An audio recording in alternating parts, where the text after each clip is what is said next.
কেউ কাউকে সম্পূর্ণ করতে পারে না। সম্পূর্ণতাটা হচ্ছে একটা অভ্যন্তরীণ ব্যাপার।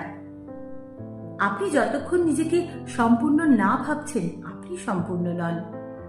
এই তত্ত্ব ধরে এগোলে আমরা যদি বলি মিট ফর ইচ আদার, এটাও ভুল। কারণ এটা কোনোভাবেই সম্ভব নয়, কোনোভাবেই হয় না। আমরা যাদেরকে সুখী দেখি, একসাথে থাকতে দেখি, সুখে জীবন কাটাতে দেখি, তারা আসলে ডেডিকেটেড ফর ইচ আদার। মানুষ মাত্রই তো ভুলে ভরা।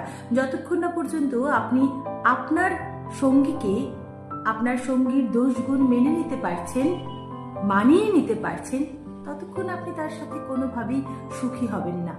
তাই এমন মানুষ খুঁজুন যে আপনার দোষগুণ মেনে নেবে আর যার দোষগুণ আপনি মানিয়ে নেবেন।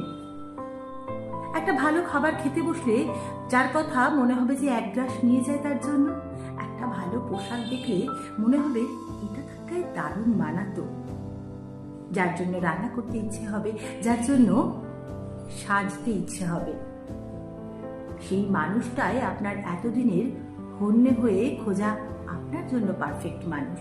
আর বাকি সব ওই পাহাড়ি ফুলের মতন, যাদের দূর থেকেই সুন্দর লাগে, কিন্তু কোনোভাবেই তাদের বাড়িতে এনে চাষ করা সম্ভব নয়।